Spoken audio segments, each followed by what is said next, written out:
निद्रा पड़ेगी। तो शब्द, स्पर्श और रूप, तीन विषय का यहाँ निर्णय हो गया। यानी तीन वस्त्र इस प्रकार से धोए जाते हैं, आकाश, वायु और अग्नि। फिर आया कौन सा? नाक वाला।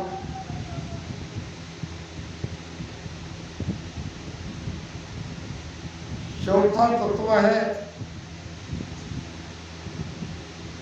जल। जल की इंद्रिया कौन सी है? जल तत्व की इंद्रिया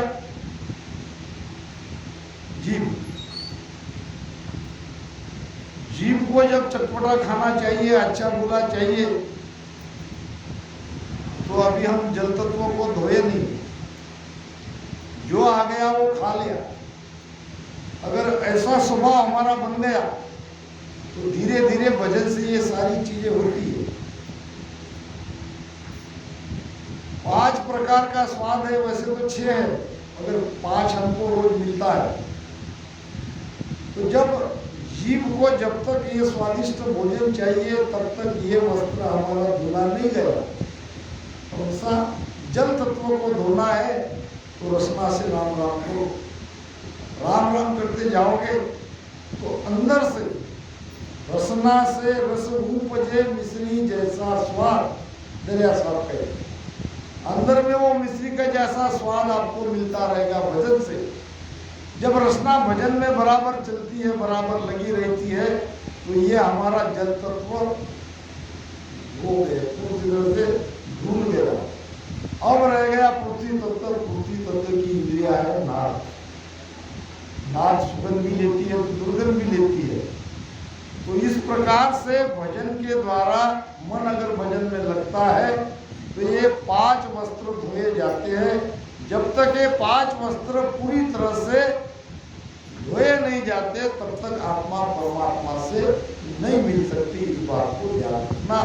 इसीलिए गुरु महाराज कहते हैं, पांचू वस्त्र धोय बेगा मिलन कीजे जाय, मिलन कीजे जाय। पटक पिछाटर ऐसो धोए, पटक पिछाटर ऐसो धोए, मिल रहे नहीं माय, मिल रहे नहीं माय। धोबियारे दरगाह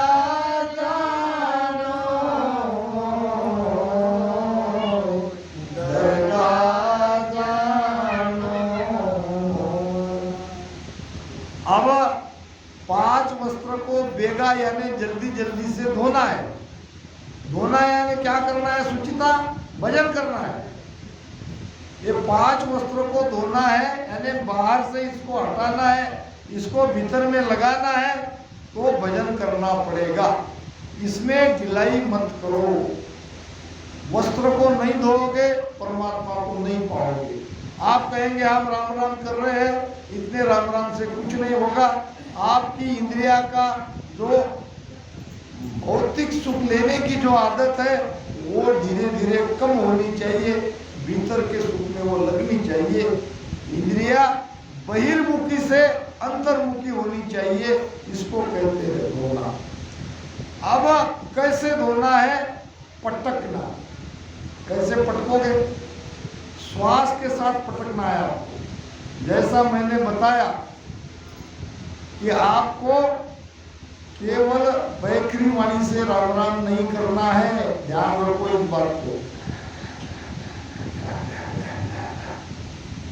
छाती पे स्पर्श होती हुई आपकी श्वासा भीतर जानी चाहिए, वैसे श्वासा बाहर आनी चाहिए। इस प्रकार से अंदर से स्पर्श करके जाओगे और इस तरह से भजन करोगे तो ये इंद्रिया बहिर्मुख से अंतर्मुख होने में देर नहीं लगेगी। फिर पटकना है। पटकना कैसे है? सारा खेल तुम्हारा नाभि में है भजन का। पहले तो पेट वायु से भरा हुआ है, इसको खाली करो, क्योंकि अगर कुछ चीज चाहिए, हमें भूख कब लगती है? जब पेट खाली हो जाता है, तभी तो भरेंगे। कोई चीज अगर पेट में भरी हुई है तो आप उसमें दूसरी और अधिक चीज वो नहीं डाल सकते। तो पहले तो आपको पेट में जो वायु आपकी भरी हुई है उसको खाली करना है। खाली कैसे करना है? राम राम करते करते, जैसे जैसे राम राम करते करते ऊपर जाओगे, छोड़ते जाओगे मुख से, ये उश्वास है, वैसे वैसे ये पेट पीठ की तरफ जाएगा और फिर अंदर श्वास लेना है। राम राम करते करते पेट फूलेगा। पेट फूलने के बाद वहां आपको रुकना है कुछ क्षण। राम राम करना है, श्वास लेनी नहीं है, छोड़नी नहीं है। ऐसे करोगे तो ये पीछन के रास्ते से वो पलटेगी। महाराज कहते हैं, और वचनों को ध्यान दो। वाचु बस्तर धोय बेगा, ढीलन कीजे जाय, ढीलन कीजे जाय। पटक पिछाटर ऐसो धोए, पटक पिछाटर ऐसो धोए, मिल रहे नहीं मां, मिल रहे नहीं मां। इंद्रिया का मेल कौन सा? अभी बताया। कान का देख, कान का सुनना, आँख का देखना, नाक का सुनना, त्वचा का स्पर्श, रसना का स्वाद, ये मैल है। ये विकारों में हम फंसे। जीवात्मा मलिन हो रही है इसी विषय सुख में। विषय सुख रूपी मैल को दूर करना है तो ऐसे पटक पटक के धोना है, सांसों सांस में धोना है। अब ये दोनों चीजें आप समझ लिए।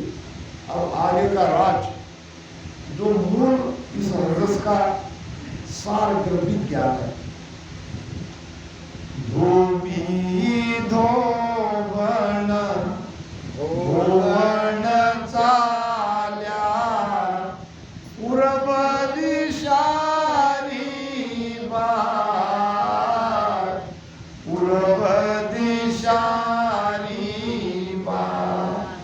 अर्ध उरद का मार पछाटा, अर्ध उरद का मार पछाटा, नाभि कमल के घाट, नाभि कमल के घाट।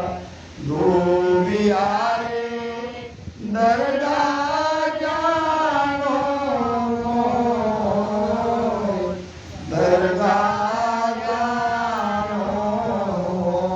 देखो, धोबी और धोबा। धोबी समझ गए? धोबी कौन है? बताओ ना, है ख्याल है, ये बहुत बड़ी बात। और धोबन है सुरती, क्योंकि धोबी और धोबन चाहिए, मन और सूरत चाहिए भजन में। मन और सूरत लगा के भजन करोगे तो ये इंद्रिया भूली जाएगी। धोबी धोबन धोवण चाल्या, पूर्व दिशारी बात। कैसे धोना है? रसना से, गुरु मुख से हम राम शब्द सुनते हो तो जीभ से उसका उच्चारण करते हो। जीभ से उच्चारण करने पर शब्द का प्रमाण मिलता है कंठ में, उसके बाद मिलता है हृदय में, उसके बाद मिलता है नाभि में, फिर ब्रह्मा, फिर बुधा। ऐसे पूरब के रास्ते से धोते धोते जाना है। एक एक कौड़ों को पार करते करते जाना है। भजन में बिल्कुल जल्दबाजी नहीं करनी है। ये आगे चला गया, मैं पीछे रह गया, ऐसा नहीं समझना। आप बराबर आगे, आपको जब तक कंठ से आगे आपकी शब्द की दौड़ हृदय में अपने आप नहीं लगेगी, तब तक यहाँ का ध्यान हटाओ मत। इस प्रकार से पूर्व दिशा से दौड़ना है। सूरत और मन लगा के सांसों सांस में राम राम करके एक एक कौड़ों को छेदन करते करते, पार करते करते जाना है। अब बात आई है क्या?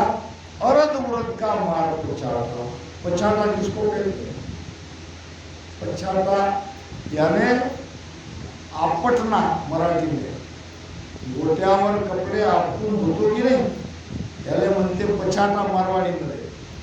आता अंदर पछाटा कसा लावायचा?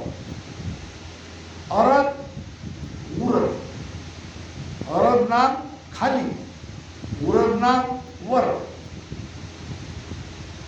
असा वर नहीं जाओ सरल,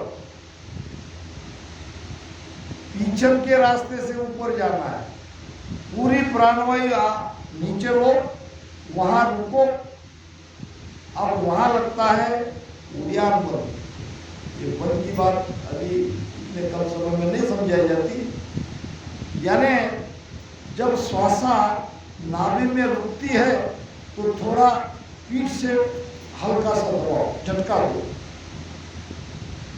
ऐसा झटका दोगे तो नीचे का जो तुम्हारा सुषुम्ना का बंकनाल का रास्ता है जो बंद है वो खुलेगा, और खुल गई उसके अंदर से ये वायु में हमारी जीवात्मा, हमारा प्राण, हमारी आत्मा ये वायु के माध्यम से ऊपर धीरे धीरे चढ़ेगी।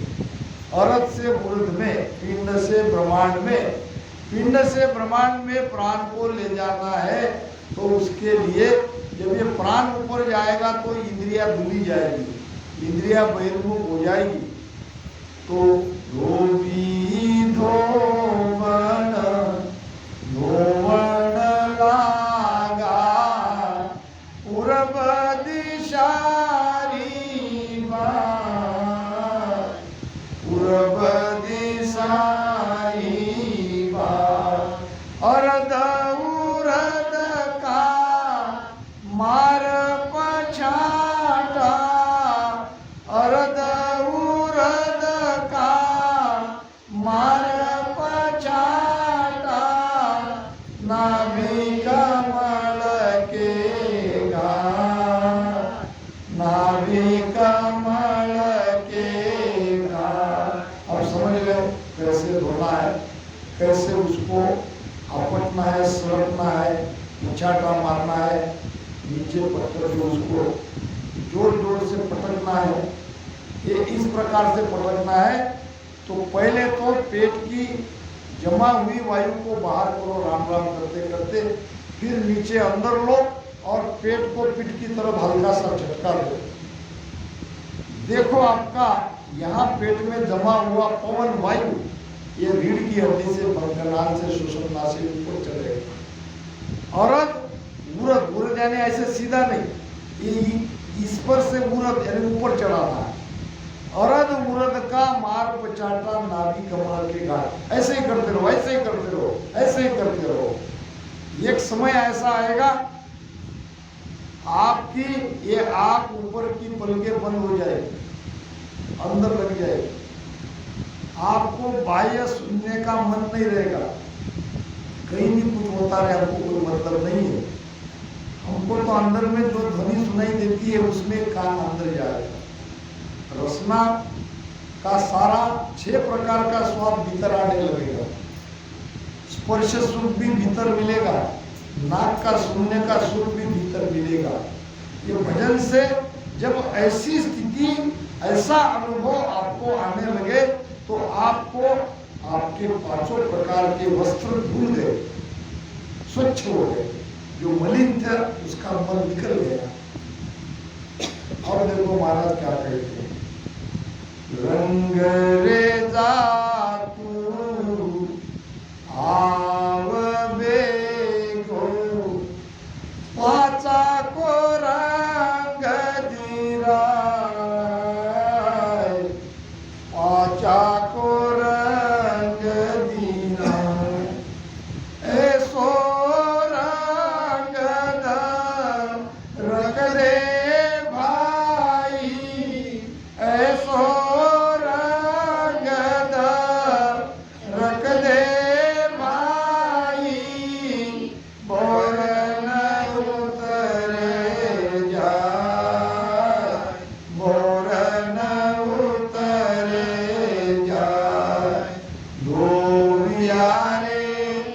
दरगाह जानो मोय,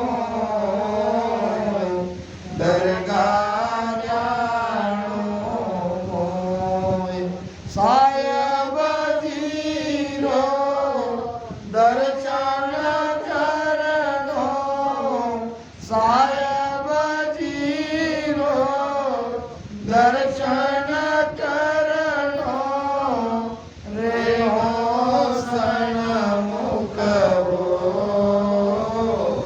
रे हो सन्मुख हो। अब देखो बहुत बढ़िया बात महाराज कह रहे हैं। आप सासों सास में राम राम कर रहे हो, अरद उरद में बराबर वेद से भजन कर रहे हो, आपके वस्त्र धुलने भी लगे हैं, फिर भी कुसंगत से इसमें और मैल बैठ सकता है। इसके लिए चाहिए रंगरेजा, कलर देने वाला। पहले जमाने में यवतमाल में वो टॉकीज के पास में वो कलर देने वाले रहते थे। यानी वस्त्र धोने के बाद उसको कलर दिया जाता था। सफेद वस्त्र किसी भी कलर का बना लो, उसको कहते हैं रंगरेजा।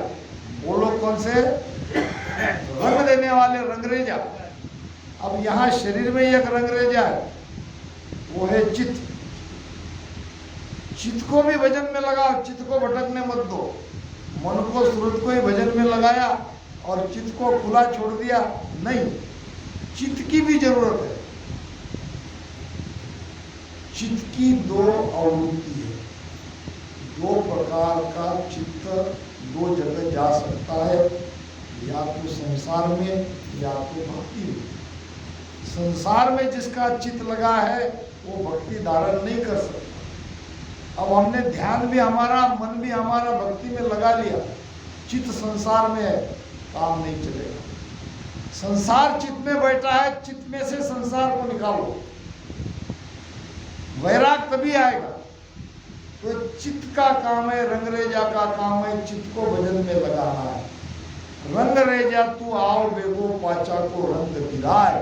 ये 5 वस्त्र जो पूरी तरह से स्वच्छ हो गए हैं, हुए हैं, इसको रंग चाहिए। रंग कौन सा? भक्ति का रंग। भक्ति का रंग मिलता है सत्संग में। इसलिए हमारा भजन बहुत ऊपर चला गया। हमको सत्संग की क्या आवश्यकता? मलिन होने में देर नहीं लगती, क्योंकि हजारों प्रकार के कुसंग संसार में है, बड़ी मुश्किल से यह सत्संग मिलती है। तो चित्त को अगर मलिन नहीं होने देना है तो उसको हमेशा सत्संग में लगा के रखो। मन और शुद्धि के साथ चित्त का भजन में लगाना, सत्संग में लगाना बहुत जरूरी है। इसीलिए महाराज कह रहे हैं, रंग रेजा तू आव बेगो पाचा को रंग दिला,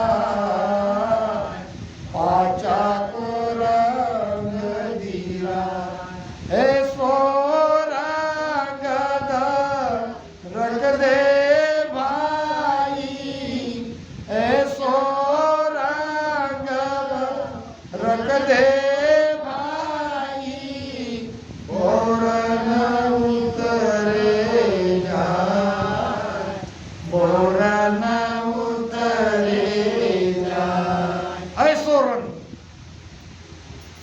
वो लगा हुआ रंग दोबारा उतरना नहीं चाहिए। तुम्हारे आहार विहार में भक्ति कर रहे हो, रामस्नेहपन दिखना चाहिए। काशी वाले हमारे महाराज कहते हैं रामस्नेह बनने से काम नहीं होगा, रामस्नेहपन हमारे अंदर में आना चाहिए। हमारे वचनों से, हमारे रहने से, हमारे कर्मों से, हमारे बोलने से, हमारे रंग ढंग से, ये हमने इसको बहुत गहरा भक्ति का रंग दिया है। ये जगत को दिखना चाहिए।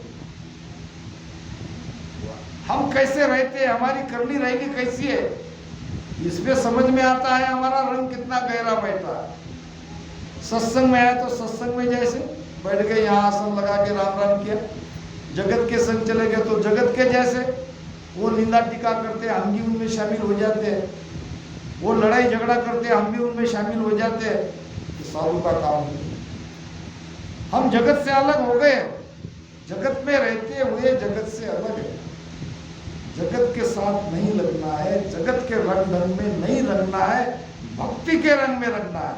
इसलिए चित्त को भक्ति में लगाओ, चित्त को भटकने मत दो, चित्त को संसार से निकालो। तो ऐसे 4 चरणों के इस रजस को आप ध्यान से अपने भीतर में उतारोगे, जीवन में आपका उद्धार होने में, भवसागर से पार होने में देर नहीं लगेगी। अब निर्णय कर रहे महाराज।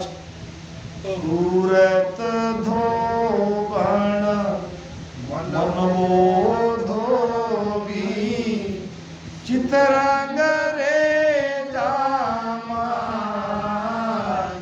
चितरंग रे जामा। सूरत धोबण मनमो धोबी, चितरंग रंग रे जामा। के सुख देव जिया तीनों मिल कर, के सुख देव जिया तीनों मिल कर, कसरन राखे काय, कसरन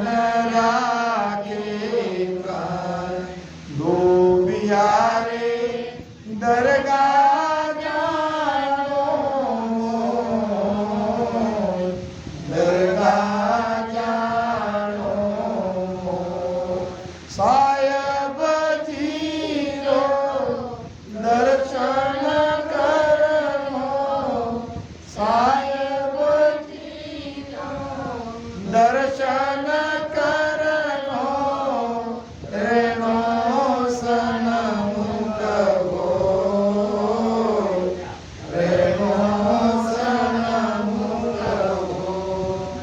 दर्शन यानी क्या? साहब जी लोग दर्शन करो, मैं ऐसे ऐसे करता, आप लोग भी ऐसे ऐसे कर रहे हो। दर्शन यानी ये तो केवल प्रतीक है। दर्शन का मतलब क्या है? एक रूप, एक समान हो जाना, एक टक लगा के देखते रहना उस परमात्मा को, उसके दिव्य स्वरूप को, उसके दिव्य प्रकाश को एक टक देखते रहना, इसको कहते हैं दर्शन। दर्शन ये नहीं है, ये तो बताने के लिए। वहां 10वें द्वार में उस अनंत कोटि सूर्य के प्रकाश को जब सूरज जाके उसमें गेली हो जाती, इसको कहते हैं दर्शन। तब वो वहां संदूक रहती है, जीव का जीवपना मिट जाता है, तीनों कर्म कट जाते हैं, 5 तत्व से अलग हो जाते हैं, 5 विषयों से अलग हो जाते हैं, 25 प्रकृति से अलग हो जाते हैं, चित्त मन बुद्ध अहंकार से अलग हो जाते हैं। बचता क्या है? फिर हम ही बचते हैं। ईसो अद्भुत लखायो मोय, महिमय राम भूलो नहीं हो। सूरत धोबण मनवो धोबी, चित्त लग रे जा पाए। सूरत मन चित्त लगा के भजन करो। के सुखदेव जी या तीनों मिलकर कसर न राखे वो खाए। कोई कसर मत रखो। तो चित्त को लगाना, अंत में 2 मिनट के एक दृष्टांत देके संगत को विराम करते हैं। चित्त अगर नहीं लगता है तो क्या प्रमाण उसका होता है देख लेना। एक बुढ़िया माता जी की भक्त थी और सालों बाद उनके गुरु उनके घर पे आए। जब गुरु घर पे आता है तो किसी की कोई भी भगत रहो, अंदर से तो महाराज तो कहते सतगुरु जी ना दर्शन जाता, पाव गुदरिया बांधा और दर्शन किया, आनंद भाव उपजा, जाने द्रव्य कोई लागा। एकाएक धन का भंडार मिल गया। गुरु को देख के ऐसा लगता है शिष्य को, वैसा उस बुढ़िया को हुआ। गुरु महाराज भी काफी उम्र दराज थे, आ गए, आसन बिठा दिया, हाथ पर धुले, जलपान हो गया। माता जी भोजन बनाने लगी, भोजन बन गया, थाली परोस दी। अब थाली परोस गई तो थाली में तो सारी चीजें थी, मगर एक चीज नहीं थी जो उसको चाहिए। अब वो पपड़, अब पपड़ क्या किया, माता जी ने अपने पीछे एक थाली में रख दिया, परोसना भूल गई। अब गुरु महाराज के सामने बैठ के उसको पंखा करने लगी, पपड़ रह गए पीछे। अब आदमी का लाखों रहता है तो कौड़ी में मन जाता है, जब कौड़ी रहती तो लाखों में तो मन जाता है, मगर कहीं उल्टा भी होता है। सारी चीजें थाली में थी, पपड़ नहीं थी। पपड़ बुढ़िया के पीछे था, बुढ़िया का ख्याल नहीं था, यानी उसका चित्त उसमें नहीं था, उसका चित्त तो गुरु को जिमाने में था। अब गुरु महाराज ने उपाय लगाया, कुछ न कुछ करके पपड़ तो थाली में आना चाहिए। कहा माता जी बड़ी मुश्किल से यहाँ तक पहुंचा, क्यों गुरुदेव क्या हुआ? आज जानती हो रास्ते में क्या हुआ? रास्ते में मैं आ रहा था, इतना बड़ा सरोवर, इतना बड़ा, ऐसे बता रहा था। अब दोनों हाथ भोजन में थे तो ऐसा हाथ करके तो बताया नहीं। माता जी ने पूछा कितना बड़ा सर्प था, तो यहाँ से वो पपड़ की थाली तक, कितना था सर्प, यहाँ से पपड़ की थाली तक। ऐसा कहते अरे महाराज मैंने तो पपड़ परोसना भूल गई, क्योंकि चित्त उसमें नहीं था, चित्त गुरु के प्रेम में था, गुरु को जिमाने में था। तो छोटा सा दृष्टांत है, हल्का सा भी चित्त हमारा इधर उधर हो जाता है तो ऐसे प्रसंग आ ही जाते हैं। तो चित्त को भजन में भक्ति में लगा के रखना है तो सत्संग करना आवश्यक। संता की संगत करे, जू त्यों करके आए, तो भक्ति सुखराम कहे जब तक। जू त्यों यानी क्या? आने की परिस्थिति नहीं है।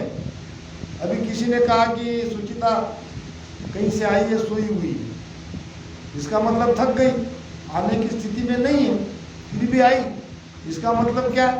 जू त्यों कोशिश करके जो भी काम है वो काम न छोड़ के, और भी कोई ऐसे ही जैसे तैसे यहाँ आ सकती है। अभी मंगला भी आई है, निर्मला भी आई है, तो सबको काम तो लगा ही है।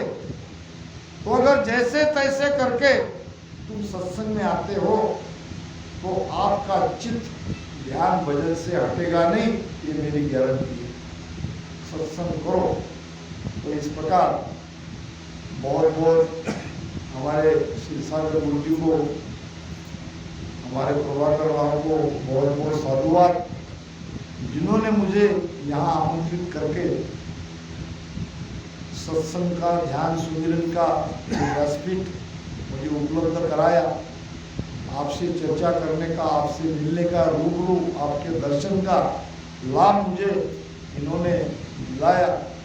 और इसके पीछे जो हमारी श्री सागर बहन जी की एक भाव था, एक इच्छा थी, वो भी बहुत बड़ी उनके ऊपर गुरु महाराज की कृपा बनी रहे और उनका जीवन निरोगी रहे, ऐसी परमात्मा के गुरुदेव के शरणों में प्रार्थना करता हूँ।